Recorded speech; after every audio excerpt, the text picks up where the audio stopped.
মই বিশেষকৈ এই বুঢ়ীগুটি সমল কেন্দ্ৰৰ অধীনৰ প্ৰায় 10খন স্কুল মই চাওঁ আৰু বাকী মোৰ 2টা ক্লাষ্টাৰ আছে আৰু এইখন স্কুলত মই প্ৰায় আহোঁ।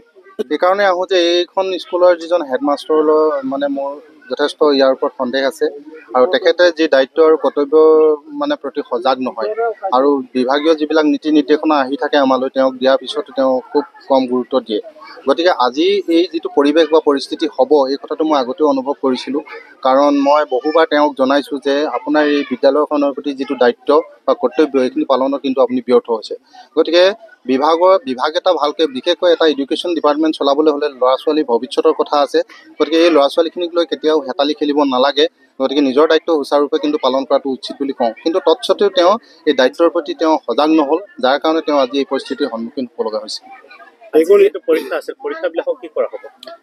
আজিৰ পৰীক্ষাটো কাইলৈ পতাৰ ব্যৱস্থাটো কৰিবই লাগিব, কাৰণ ল'ৰা ছোৱালীৰ ভৱিষ্যতক লৈ আমিতো হেতালি খেলিব নোৱাৰোঁ।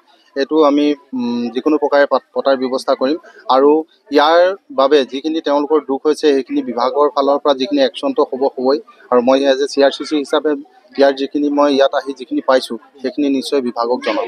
এইখন স্কুলৰ প্ৰধান শিক্ষক আৰু সহ শিক্ষক কেইজন আছে? ইয়াতে প্ৰধান শিক্ষকক লগাই আৰু সহকাৰী শিক্ষক 3জন আছে। প্ৰধান শিক্ষকজন হৈছে বিনোদ পেগু, সহকাৰী শিক্ষক বিশ্বজিৎ নৰহ আছিল। বিশ্বজিৎ নৰহ অৱশ্যে ইয়ালৈ আহিছিল, অহাৰ পিছত তেওঁ আজি NPSৰ এটা কাম আজি কৰিবই লাগে বুলি বিভাগৰ ফালৰ পৰা এটা নিৰ্দেশনা দিয়াৰ পিছত তেওঁ তালৈ গুচি গ'ল, কিন্তু আচলতে পৰীক্ষাটো পাতি তেওঁ যাব লাগিছিল, সেইটো তেওঁ ভুল হৈছে। তৃতীয়জন হৈছে সহকাৰী শিক্ষক ডিম্বেশ্বৰ দলে। তেখেত অলপ দিনৰ আগতে ছাছপেণ্ড হৈ আছিল আৰু আজি তেওঁ এটা কেছত তেওঁ এটেণ্ড হ'ব লগা হোৱাৰ কাৰণে তেওঁ ইয়াত আহি পিনে গুচি যাবলৈ হ'ল। আৰু চতুৰ্থজন যি সহকাৰী শিক্ষক শশী দলে আছিল, তেওঁ বয়সৰ খাতিৰত ভলণ্টিয়াৰ ৰিটায়াৰ লৈছে। গতিকে এই 4জন শিক্ষকেই ইয়াত আছে। আজি আমি ভাত বনাবলৈ আহিছিলোঁ। তাৰপিছত 2টা মাষ্টৰ আহিছিলে, 2টা মাষ্টৰ অফিচত গ'ল। এজন হেডমাষ্টৰ অহা নাই, হেডমাষ্টৰ নোহোৱাৰ কাৰণে আমি ভাতটো আজি নবনালোঁ। ছাত্ৰ ছাত্ৰী আজি ঘূৰি গৈছে মানে বেছি ঘূৰি যোৱা নাই বাৰু। আমাৰ আজি কিবা 2টা ক্লাছ আছে পৰীক্ষাটো ল'বলৈ আহিছিলে। তাৰপিছত এছিষ্টেণ্ট মাষ্টৰ এজনে কৈ কৈছে মোক, তুমি ভাতটো বনাব নালাগে, বনাব কিন্তু চব্জিকেইটা নিজে লৈ আনিবি, তাৰপিছত স্কুলখন চাই ল'বি বুলি কৈ গুচি গ'ল মানে। তাৰপিছত মই ক'লোঁ ছাৰক ক'লোঁ, ছাৰ মই স্কুলটো ল'ৰা ছোৱালীক চামনে, ৰান্ধনি ভাত চব্জি বনামনে, আজি এটা মাষ্টৰো অহা নাই বুলি ক'লে। তেতিয়া নৰ ছাৰে ক'লে কিবা হেডমাষ্টৰক ফোন মাৰিলে, হেডমাষ্টৰে চুইচ অফ কৰিছে। আজি পৰীক্ষা ৰন্ধা বঢ়া যা যোগাৰ আমাক পূৰা দিয়ে আৰু হেডমাষ্টৰ নাহিলেও আমি নিজে দোকানত গৈ আমাৰ কিমান যি যোগাৰ লাগে আমি আনি নিজে বনাওঁ। সপ্তাহৰ মূৰে বুধবাৰে আমাক কণী দিয়ে। তাৰপিছত মাংসটো বাৰু নিদিয়ে, কিন্তু কণীটো দিয়ে আৰু। কিন্তু 1 মাহৰ মূৰত এবাৰ আমাৰ মাংস দিয়ে বাৰু। প্ৰতিদিনে ভাতটো আমি খুৱাই আছোঁ। ছাত্ৰ ছাত্ৰী 101জন এতিয়া আছে। 111জন।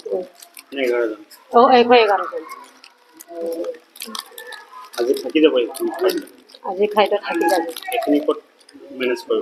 মেনেজ কৰিব মানে এনেকুৱা, আমাৰ ষ্টুডেণ্টৰ মতে আমি ভাতটো নবনাওঁ, কাৰণ আমাৰ মিচিং এৰিয়া। আমাৰ ভাতটো এদিনৰ ভাতটো 2 দিনে বনায়, মানে আমি য'ত 10 কেজি বা 8 কেজি বনাব লাগে, আমি তেতিয়া তাত 12 কেজি বনাওঁ। মানে আমাৰ কিবা পেট ভৰাকৈ স্পষ্টকৈ পেট ভৰাকৈ খায় আৰু অভিভাৱকে আমাক কৈ থৈছে, আপোনালোকে যিমানে যি নহওক আমাক পাৰিলে 2 দিনেই ক্ষতি কৰক, কিন্তু ভাতকেইটা আমাৰ ভালকৈ পেট ভৰাকৈ দিয়ক, আমাৰ ল'ৰা ছোৱালী ভাত নোখোৱাকৈ যায় বুলি আমি তেনেকৈ দিওঁ। খায় সপ্তাহত যেতিয়াই বনায় তেতিয়াই খায় আৰু আমি কেতিয়াও কিবা মিছ নকৰোঁ আৰু ভাত বনোৱাটো। মই এতিয়া ক'ব বিচাৰোঁ যে আমাৰ ছাৰসকলে এতিয়া আহে, কিন্তু হেডমাষ্টৰ ছাৰে আমাৰ পৰীক্ষা দিয়াৰ সময়তো মাজত নাহিছিল আৰু ডিম্বেশ্বৰ ছাৰ আৰু বিশ্বজিৎ ছাৰে আহিছিলে আৰু কিন্তু আমি এইটো দিবলৈ ভাল পাইছিল, কিন্তু হেডমাষ্টৰে নাহিছিল। এদিন এইটো গণিত পৰীক্ষাটোৱে আহিছিল আৰু বাকী পৰীক্ষা কেইটা দিন আহিছিল। আজি এক্সাম আছিলে নেকি? আছিল, প্ৰথম দ্বিতীয়ৰে আছিল। আজি আহিছেনে নাই? নাহিছে ছাৰ, এজনো নাহিছে আকৌ। কিয় অহা নাই আজি ছাৰহঁতে? নাজানো কিয় অহা নাই। গম নাপায়? গম আপোনালোকে একো পোৱা নাই? একোৱে পোৱা নাই আকৌ। আপোনালোকৰ স্কুলত কিমান আছে ষ্টুডেণ্ট? কিমান আছে? 111জনমান আছে ছাৰ। কেইজন আছে শিক্ষক? শিক্ষক 4জন। আজি কোনো নাই হয়? কোনোৱে নাই, আজি পাঠদান বন্ধ? বন্ধ। আজিতো পঢ়া শুনা নাই কৰে? নাই কৰা, পৰীক্ষাটো নাই লোৱা? নলোৱা। চৰকাৰক কি জনাব? চৰকাৰক আৰু শিক্ষকসকলে ভাল হ'বলৈ জনাওঁ আৰু আমাক ভালকৈ পঢ়া শুনাটো। আমি এতিয়া এদিনটো স্কুল আহিছিলে কিন্তু পঢ়াবই নোৱাৰিলে, আমি কেনেকৈ পঢ়িম আকৌ? বাকী দিনো এনে থাকিলে আমি পঢ়িবই নোৱাৰিব।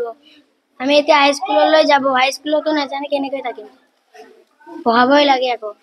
এনেকে বন্ধ থাকিলে কি হ'ব? স্কুল এনে আহি আছে, শিক্ষকসকলে নাহে, কেনেকৈ আমি পাঠদান কৰিম? শিক্ষামন্ত্ৰীক কিবা ক'ব? মুখ্যমন্ত্ৰীয়ে ভালকৈ আৰু সেইখন শিক্ষকসকলে আমাক সদায় দিনে আহিব লাগে আৰু আমি পঢ়িবলৈ লাগে আৰু আমি ভাল হ'ব লাগে, এইটোকে মই শিক্ষামন্ত্ৰীগৰাকীক জনাবলৈ বিচাৰিছোঁ। ধন্যবাদ।